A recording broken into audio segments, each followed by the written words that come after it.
Frères et sœurs, bonsoir tous.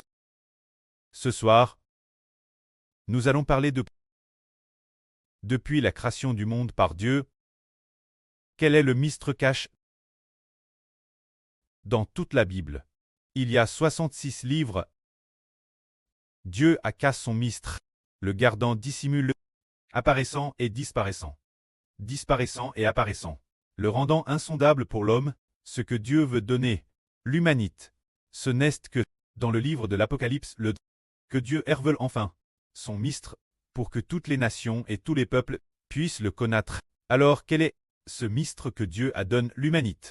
En réalité, tout comme dans l'Apocalypse, il y a un ange puissant et fort qui descend du ciel, tenant dans sa main un petit livre ouvert. Cet ange pose d'une grande puissance, il parle comme un lion qui rugit. Lorsqu'il a rugi, comme un lion, après avoir rugi, il dit ceci: il n'y aura plus de délai. Quand le septième ange sonnera de la trompette, le mystère de Dieu s'accomplira. C'est ce que cet ange a dit concernant le mystère de Dieu. Alors quel est ce mystère du pré-cleste? Ce mystère que Dieu a caché depuis la création du monde. Ce mystère caché, quel est-il? Ce mystère est le contenu de la vie du chapitre 12 de l'Apocalypse. Ce mystère est le bébé dans l'Apocalypse, qui est le mystère de Dieu. Le mystère que Dieu a caché. Qu'est-ce que ce bébé dans l'Apocalypse? Ils savent que ce bébé représente le peuple de Dieu et du Seigneur Jésus-Christ, les enfants de Dieu et du Seigneur. Ce mystère est le bébé dans l'Apocalypse, qui est les enfants d'une nation de Dieu. Ce que Dieu a toujours caché en disant: tiens, nous disons que Dieu a créé toutes choses, mais où sont ses enfants? Nous ne les avons jamais vus, et personne n'a entendu parler de l'endroit où se trouvent les enfants de Dieu. Mais dès que le bébé de l'Apocalypse apparaît, le mystère de Dieu s'accomplit. Ce bébé représente toute une nation d'enfants, dans le royaume de Dieu. C'est cela le mystère de Dieu. Époque dans le livre du prophète Saé, il y a ce passage qui dit: les enfants d'une nation peuvent-ils, en un jour, naître? Les enfants d'un pays, les enfants de toute la terre, peuvent-ils naître en un seul instant? Peuvent-ils être enfants? Pourtant, peine en travail, sans prouver de douleur.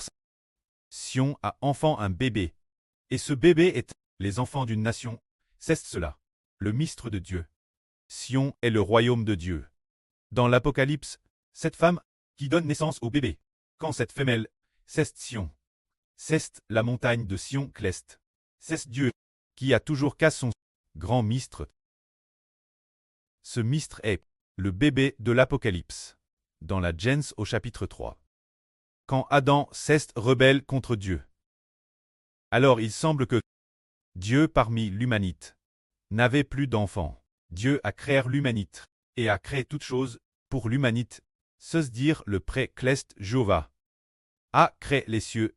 Les 3 premiers chapitres de la Genèse, Dieu a créé les cieux, a créé la terre, a créé la lumière, a créé toutes choses, a créé les animaux de la terre, a tout créé, tout ce qui est visible, absolument tout. Dieu a tout bien créé. Ensuite, il a selon son image et celle du Seigneur Christ créé l'homme tête, pour lui remettre toutes choses. Cet homme t'est Adam. Dieu a remis toutes choses cet homme, pour que de cet homme, il obtienne des milliers et des millions d'enfants. Des milliers et des millions d'enfants, devenant les descendants de cet homme, et devenant aussi le peuple de Dieu. L'origine, Dieu avait prévu de tout comme après avoir créé Adam, Dieu lui a dit: soyez féconds et multipliez-vous, remplissez toute la terre, soumettez la terre, et dominez sur les poissons de la mer, les oiseaux du ciel, le bétail et les animaux terrestres, et dominez sur toute la terre. Dieu a ainsi ordonné à Adam. C'est-à-dire que bien que Dieu n'était qu'un seul homme, mais Dieu voulait partir de cet homme obtenir d'innombrables enfants. C'est pour cela que Dieu a créé l'homme, créé cet homme. Le but est d'obtenir d'innombrables enfants, qui deviendraient le peuple de Dieu. Mais Dieu a donné un commandement à Adam.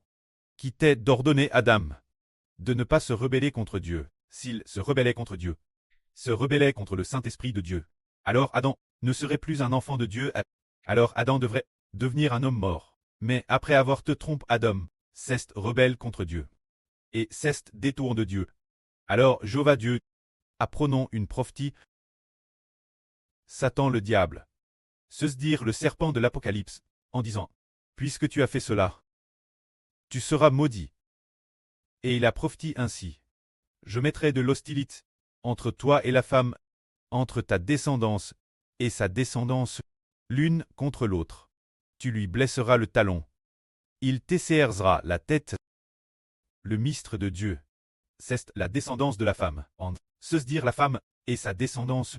Alors aujourd'hui, ce dont nous allons parler, c'est de la descendance de la femme. C'est cela, le mystre de Dieu. Se dire. Ce que dit le bébé de l'Apocalypse, la descendance de la femme et, finalement arrive au bébé de l'Apocalypse. Pour que le pré accomplisse sa volonté.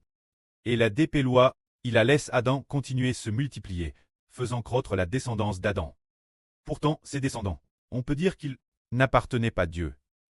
Mais Dieu avait prédestiné que l'avenir, il y aurait quelqu'un appelle la descendance de la femme. Cette personne, ses descendants seraient les enfants de Dieu. L'origine, les descendants Adam, devaient être les enfants de Dieu. Les descendants de Dieu et du Seigneur Christ auraient de être. Mais Dieu, depuis toujours cause de la rébellion d'Adam, Dieu a prophétisé en disant, la descendance de la femme sera appelée la descendance de la femme. Celui qui appelle la descendance, ses descendants seront les enfants de Dieu, se dire l'humanité. Qui sera TRS nombreuse. TRS nombreuse. Parmi cette multitude d'humains par la suite, ceux qui seront finalement choisis pour devenir les descendants de la descendance de la femme seront les enfants de Dieu. C'est cela le mystre de Dieu, cache depuis les temps anciens. Cache jusqu'à présent. Ce mystre ne sera qu'au moment où la septième et dernière trompette retentira, qu'il sera révélé. Ainsi, pour ce mystre, le pré allait les descendants d'Adam se multiplier et proliférer. Ils se sont multipliés jusqu'à l'époque du déluge. Oh, l'humanité a de nouveau commis beaucoup de mal. Pour quelle raison faisait-il le mal? Parce que Adam et ses descendants n'étaient pas la descendance de Dieu. Il n'est pas les descendants de ce bébé de l'Apocalypse. Il n'est pas les enfants NS de cette descendance. C'est pourquoi il faisait le mal. Puis, l'époque du déluge. L'approche de cette période du déluge, l'humanité multipliait les méfaits. Parce que les anges tchous s'unissaient aux femmes, donnant ainsi naissance une multitude de méchants. Ces méchants appellent des gants. Ces gants peut-être encore plus grands que Goliath. Les gants de l'époque, ce quoi ils pensaient jour et nuit. N'était que le mal, Dieu a donc utilisé le déluge pour détruire l'humanité, ne laissant que la famille de nos 8 personnes en tout. Ensuite, après la fin du déluge, les 3 fils de Noé ont continué se multiplier, mais l'humanité ne voulait pas, selon la volonté de Dieu, se disperser sur toute la surface de la terre, mais voulait habiter l'endroit de la tour de Babel.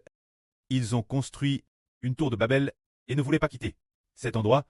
Dieu a brouillé le langage des hommes, après ce quoi l'humanité s'est disperse partout. Alors, le grand déluge, après environ, qu'il se soit cool, peut-être 300 ans. Il y eut un homme qui fut appelé. Cet homme s'appelait Abraham. Il fut appelé, et la raison de son appel était que Dieu avait prévu, des milliers d'années plus tard, de susciter parmi ceux appels d'Abraham, les descendants de cet homme, de choisir quelqu'un, de choisir un Rédempteur. Après avoir choisi ce Rédempteur, bien sœur, on ne peut pas appeler cela un choix. Ce Rédempteur est descendu du ciel pour se faire homme. Mais Dieu a prophétisé que le Rédempteur viendrait de la descendance d'Abraham. Alors Dieu, pour sauver l'humanité, voulant accomplir la prophétie initiale de Dieu dans le jardin d'Éden, disant que la descendance de la femme, cette prophétie, alors Dieu appela Abraham. En l'appelant, il dit, toutes les nations de la terre seront bénies en toi, tu iras vers le lieu où je te conduirai. Je ferai de toi une grande nation. Toutes les nations de la terre seront bénies en toi. Abraham, selon la volonté de Dieu, arriva au pays de Canaan. Dieu prophétisa que les descendants d'Abraham recevraient le pays de Canaan, et qu'un descendant d'Abraham bénirait toutes les nations l'avenir. Plus tard, Abraham engendra Isaac. Isaac engendra Jacob. Dieu dit aussi Isaac et Jacob, prophétisant que Abraham, Isaac et Jacob auraient un descendant qui deviendrait le rédempteur de l'humanité. Par la suite, les descendants d'Abraham se multiplièrent en Égypte, puis furent sortis d'Égypte et vinrent faire alliance avec Dieu, en pouvoir établissant l'ancienne alliance. Après l'ancienne alliance, bien des ânes passèrent, après qu'ils eurent passé de nombreux ânes, peut-être après 1 ou 2 centaines d'ânes. Un homme naquit, qui allait devenir David. Un homme naquit. Son prêtre l'oignit comme roi. Puis il fut promis que l'un de ses descendants deviendrait un descendant de mon Seigneur. Ce descendant deviendrait celui assis à la droite de Dieu, pour trait le rédempteur de l'humanité. Après David, de TRS, nombreux ânes passent. Il cesse peut-être cool, un peu plus de 1000 ans et plus, ou environ un zoro an, de temps. Le Seigneur Jésus-Christ est N, depuis Abraham, jusqu'au rédempteur de l'humanité. La naissance de Jésus-Christ. Il y a eu en tout 42 générations. Abraham, Madame la première nation, jusqu'au Seigneur Jésus-Christ. C'est la 42e nation. Ainsi, travers 42 générations. Le Seigneur Jésus-Christ est N d'une vierge. Celui-ci. Quand le Seigneur Christ est N, l'humanité peut-être sur la terre depuis peut-être des dizaines de millions d'ânes. Cette époque l'humanité, la population était déjà assez nombreuse, mais pas autant qu'aujourd'hui. Le prêtre a alors fait en sorte que une femme, une vierge, connoive et enfante, donnant ainsi naissance, Jésus le rédempteur, le Seigneur Jésus descendu du ciel pour se faire homme. Le Seigneur Jésus est N, précisément pour que Dieu obtienne des enfants, et que Dieu reçoive un héritage. Ainsi, le Seigneur Jésus-Christ, après sa naissance, a d'abord choisi ceux appellent les pérémisses. Le Seigneur Jésus est N, et le moment venu, il a prêché son évangile, disant qu'il était celui que Dieu avait promis à Abraham, Isaac et Jacob de venir dans le monde, et aussi celui promis David, qui s'assirait l'avenir sur le traîneau de David pour régner sur Israël. Il a été dit plus tard que celui-ci est le Fils de Dieu.